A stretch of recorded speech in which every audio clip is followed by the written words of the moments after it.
Elevator education থেকে আমি Souvik sir কথা বলছি।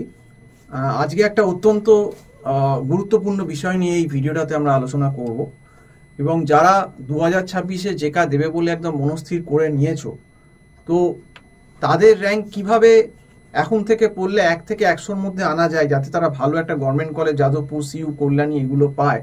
তো সেই সম্বন্ধে আমাদের সঙ্গে আছেন আমাদের IT head mister Chandan Bose, এবং ওনার কাছে পড়েই আমাদের এখানে কিন্তু স্টুডেন্টরা জয়েন্টে কেউ মানে ডাব্লিউবি জেকায় কেউ 11, কেউ 17, যাদবপুর পেয়েছে, কেউ কল্যাণী পেয়েছে, কেউ সিইউ পেয়েছে, 72 র্যাঙ্ক করেছে। তো দীর্ঘ ওনার প্রায় জেকা 3-4 বছর ওনার হয়েই গেল যিনি পড়াচ্ছেন, এবং জেকার সম্বন্ধে ওনার যেহেতু আমাদের এখান থেকে যাদবপুর পেয়েছে, ক্যালকাটা ইউনিভার্সিটি পেয়েছে, কল্যাণী পেয়েছে, তো টপ জায়গায় আমাদের ছেলেমেয়েরা যারা আমাদের কাছে অনলাইন ক্লাস করেছে তারা পেয়েছে। তো 2026-এ কি অ্যাপ্রোচটা নিলে স্টুডেন্টদের এই 1 থেকে 100-র ভেতর র্যাঙ্ক হতে পারে, কিভাবে তারা পড়বে, বা যদি অনলাইন ক্লাস করেও আমাদের কাছে, যদি অনলাইন টিউশনও নেয় সেটাও কখন থেকে নেওয়া দরকার, বা ডিফিকাল্টি লেভেলটা কি আছে, বা যারা ধরুন একদম মানে কম্পিউটার যাদের ব্যাকগ্রাউন্ডই নয়, অনেকে তো বিএসসি ম্যাথস থেকেও আসে, ফিজিক্স থেকে আসে, কেমিস্ট্রি থেকে আসে, মানে যারা নন কম্পিউটার ব্যাকগ্রাউন্ড তাদের কিভাবে প্রিপারেশন নেওয়া উচিত বিশেষ করে, বা যারা কম্পিউটারও তারাও তো বিসিএ থেকে আসছে, তাদেরকেও পড়িয়েছেন ইনি। তো এনার থেকে আজকে আমরা একটু ডিটেলস জানতে চাইবো। আচ্ছা, 2026-এ যারা টার্গেট করছে যেখানে খুব ভালো কিছু করা, যে গভর্নমেন্ট কলেজ টার্গেট করছে, আপনার কি অ্যাডভাইস রইবে তাদের জন্য এখন থেকে? যেটা নিয়ে আপনি এই আজকে টপিকটা রেখেছেন, এটা খুব মানে একটা গুরুত্বপূর্ণ টপিক, এবং যারা 2026-এ জেকা দেবে মনে করছে তাদের জন্য এই ভিডিওটা খুব গুরুত্বপূর্ণ, এবং তার হাতে যেহেতু তাদের একটা সময় আছে। দেখুন, জেকা এক্সামে সাকসেস পেতে গেলে আমি বলছি আজকে আমরা গভর্নমেন্ট কলেজের আন্ডারে কিভাবে চান্স পাওয়া যায়, কিভাবে প্রিপারেশন নেওয়া যায়, সেই ব্যাপারটাই ফোকাস করব।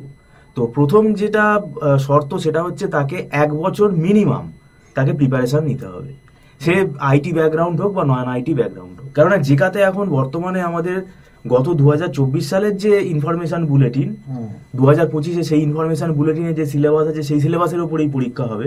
যদিও একটা বাজারে গুজব চলছে যে ম্যাথস এসে গেছে, সেই গুজবটাকে আমরা অ্যাসাইড করে রাখছি। এখন তো ইউনিভার্সিটি কোনো কিছু ওয়েবসাইটে ডিক্লেয়ার করেনি যে ম্যাথস এসেছে, 2-3 মাসে কি সিলেবাস চেঞ্জ করবে। তো 2026-এর স্টুডেন্টদেরকে প্রথম যেটা আমার অ্যাডভাইস, যে বর্তমানে যে সিলেবাসটা জয়েন্ট এন্ট্রান্স বোর্ডের ওয়েবসাইটে রয়েছে, ইনফরমেশন বুলেটিন লাস্ট যে ইয়ারেরটা রয়েছে সেটাই ফলো করা উচিত। এবং সেখানে দেখলে আপনি দেখবেন 10খানা সাবজেক্ট রেখেছে কম্পিউটার সায়েন্সের। তো এই যে 10খানা সাবজেক্ট, এই 10খানা সাবজেক্ট আমাদের ব্যক্তিগত মতে, আমাদের ইনস্টিটিউটের রুল অনুযায়ী আমরা এখানে 1 বছর বলি, কিন্তু আপনি যাদের কথা বললেন যারা বিগত দিনে আমাদের এখান থেকে জেকাতে, যেমন সুমন ঘোষ, অঙ্কন রায়, এরা যাদবপুরে সিলেক্টেড হয়েছে, কেউ কারুর 10 র্যাঙ্ক, কারুর 17 র্যাঙ্ক, সিইউতে যেমন ত্রিরঞ্জন দা, তো এরা কিন্তু 1 বছরের বেশি প্রিপারেশন নিয়েছে, মানে ধরতে গেলে 1 বছর 3 মাস 4 মাস এরকম প্রিপারেশন নিয়ে গেছে। মানে স্যাটিসফ্যাকশন লেভেল ওদের যতক্ষণ না ক্লিয়ার হচ্ছে ততক্ষণ ওরা কিন্তু পরীক্ষা দিয়ে। এবার ব্যাপারটা হচ্ছে কি, আমাদের এখানে রেগুলার আমরা ক্লাস টেস্ট নেই। এবার ক্লাস টেস্ট নিতে কি হচ্ছে, স্টুডেন্টের কোন জায়গাগুলো খামতি রয়েছে সেগুলো আমরা বুঝতে পারছি, সেই চ্যাপ্টার গুলো আমরা আবার তাকে বোঝাচ্ছি। এবার এখানে একটা ব্যাপার আছে যে যে কম্পিটিটিভ এক্সামটা, এই এক্সামের যে সিলেবাস, এটা যারা বিটেকের স্টুডেন্ট যারা গেট এক্সাম দেয় সেখানেও এই সিলেবাস আছে। এবার গেটের যে লেভেলটা সেটা যতটা অনেকটা হাই, কিন্তু এবার স্টুডেন্টের একার পক্ষে বোঝা সম্ভব না সে কোন লেভেলে পড়বে। তো এইটা আমরা টিচার যারা আমাদেরই বোঝা সম্ভব, আমরাই বুঝি এটা। আর একটা ব্যাপার হচ্ছে, এখানে আপনারা জানেন একটা পার্ট আছে নেগেটিভ মার্কিং। তো এই নেগেটিভ মার্কিংটাকে আমাদের এখানে টেকনিক্যাল ব্যাপার আছে, এগুলো তো ভিডিওতে বলা সম্ভব নয়, সেগুলো আমরা ক্লাসে শেখাই যে কি করে নেগেটিভ মার্কিংটাকে অ্যাভয়েড করবে। এবং এখানে যে আমাদের কম্পিউটার সায়েন্সের যে কোয়েশ্চেন গুলো আছে, এগুলো অনেক শর্টকাট টেকনিক আছে, কারণ ওখানে অত ভাবার টাইম দেবেন আপনাকে। তো এই শর্টকাট টেকনিক গুলো আমরা শেখাই, যে কিভাবে তাড়াতাড়ি অ্যান্সারটাকে মানে ব্যাক ক্যালকুলেশন করে কিভাবে অ্যান্সারটাকে বের করে ফেলতে হয়। তো এইগুলো সব স্টুডেন্টের জানা সম্ভব না নিজে থেকে। তো এই জিনিসগুলোই কিন্তু কম্পিটিটিভ এক্সাম হিসেবে যদি কেউ প্রিপারেশন নেয়, সেটা যে কোনো ইনস্টিটিউট হতে পারে, তাহলে তার কিন্তু সেটা বেনিফিট হবে।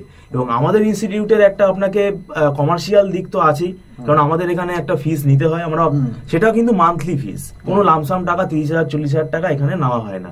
এবং মান্থলি ফিস হওয়াতে স্টুডেন্ট 1 বছর ধরে যদি পড়ে, তার সেটা বেয়ার করার কিন্তু মানে ক্যাপাসিটিটা থাকে। আমাদের ফিস তো এখন অনেক মানে ইনিশিয়াল যারা ঢুকবে অনেক নমিনাল করে দেয়, যারা প্রথম দিকে আসবে তাদের অনেক কম ফিসেই পড়তে পারবে মাসে। এবার ব্যাপারটা হচ্ছে, আপনাকে বললাম এই 1 বছরের কথাটা শুনে কিন্তু অনেকেই বিগত দিনেও আগের ভিডিওগুলোতেও আমাদের কমেন্টে উল্টোপাল্টা লিখেছে যে 3 মাস পরেও তো চান্স পাওয়া যায়, 4 মাস পরেও চান্স পাওয়া যায়। তো এটা কিন্তু একটা কিছু স্টুডেন্ট বিতর্ক তৈরি করছে, কিন্তু 1 বছর তো মিনিমাম দেওয়া উচিত। কারণ এটা একটা মানে আমাদের ওয়েস্ট বেঙ্গলে টেকনিক্যালের যে এন্ট্রান্স এক্সাম যদি আপনি বলেন, মানে আন্ডার গ্রাজুয়েট লেভেলে জেকার এই জয়েন্ট এন্ট্রান্সের পরেই কিন্তু জেকা। তো জেকা আর গেট এই যে কম্পিটিটিভ এক্সামগুলো, এগুলো কিন্তু মানে ছেলে খেলা না, এগুলো রীতিমতো এর জন্য আলাদা প্রিপারেশন নিতে হয়। এবার যে স্টুডেন্টরা এখন থেকে 2026-এর যারা এক্সপিরিয়েন্স, তারা এখন থেকে যদি প্রিপারেশন নেয়, এদের তো আবার গ্র্যাজুয়েশনেরও পড়া আছে, তাহলে সেই গ্র্যাজুয়েশনের পড়াটা দেখবেন না, তাহলে তার উপর কিন্তু চাপটা কমে যাবে। কারণ এখন জেকার প্রিপারেশনটা খুব বেশি রিগোরাসলি না হলেও অল্প অল্প করে নিতে নিতে তাহলে কিন্তু তার চাপটা কমে যাবে। এবং সর্বোপরি যারা আইটি স্টুডেন্ট আছে তাদেরও কিন্তু আমি দেখেছি অনেক গাফিলতি আছে, অনেক কনসেপ্টে ল্যাকিং আছে। মানে বিসিএ পাস করে এসে জেকার জন্য প্রিপারেশন নিতে গিয়ে আমি দেখতে পাচ্ছি অনেক জিনিসই জানে না। তো এবার বলছি যারা বিসিএ পড়ছে বা আন্ডার বিএসসি কম্পিউটার সায়েন্স, যে আইটি ব্যাকগ্রাউন্ডের যারা স্টুডেন্ট আছে, তারা যদি জেকার প্রিপারেশনটা 1 বছর আগে থেকে নেয়, তাদের সেমেস্টারও আমি বলবো কিছুটা সুবিধা হবে। কারণ আমরা যেভাবে পড়াই, তাদের সেমেস্টারও কিন্তু কিছু না কিছু, কারণ কনসেপ্ট তো আসল, সেমেস্টারের কনসেপ্টটাও ক্লিয়ার হবে, জেকার কম্পিটিটিভ এক্সামের কনসেপ্টটাও ক্লিয়ার হবে। আর কিছু স্টুডেন্ট আছে শুধু মানে, সেটা আমাদেরও কিছু মানে স্টুডেন্ট আছে যারা মানে বেশি ওভার কনফিডেন্ট হতে গিয়ে তাদের র্যাঙ্ক 2000 উপর চলে গেছে। তো এইটার কারণ হচ্ছে যে খালি প্র্যাকটিসেরও একটা সীমা আছে। মানে অতিরিক্ত সে এমন প্র্যাকটিস করেছে, মানে দিন রাত সে কোয়েশ্চেন খুঁজেই যাচ্ছে। এটা করতে গেলেও কিন্তু তার কিন্তু ব্যালেন্স করে করতে হবে যে কতটা প্র্যাকটিস করতে হবে। মানে এমন প্র্যাকটিস করতে গেল তারপর র্যাঙ্ক হয়ে গেল 2000-এর উপরে, তো এটাও কিন্তু করা যাবে না। আর কিছু কিছু ওয়েবসাইট আছে, কিছু স্টুডেন্ট আছে, তারা সেইখানে কোয়েশ্চেন খোঁজে, তো ওই রকম কোয়েশ্চেন খুঁজে কোনো লাভ হবে না। তো যাই হোক, আজকে আমাদের আইটি ফ্যাকাল্টি চন্দনবাবুর কাছ থেকে অনেক কিছু জানা গেল। তো যারা 2026-এর জেকার অনলাইন ক্লাস বা অনলাইন টিউশন করতে আগ্রহী আছে, ওনার নাম্বারটা টাইটেলে বা স্ক্রলে দেখা যাচ্ছে, ওটা এনরোলমেন্ট আমাদের চালু হয়ে গেছে এবং ওনাকে ওই নাম্বারে হোয়াটসঅ্যাপও আছে, ওনাকে হোয়াটসঅ্যাপ করতে পারো। তো আজকে অবধি বলেই শেষ করছি। সম্পূর্ণ ভিডিওটা দেখার জন্য অসংখ্য ধন্যবাদ। নমস্কার।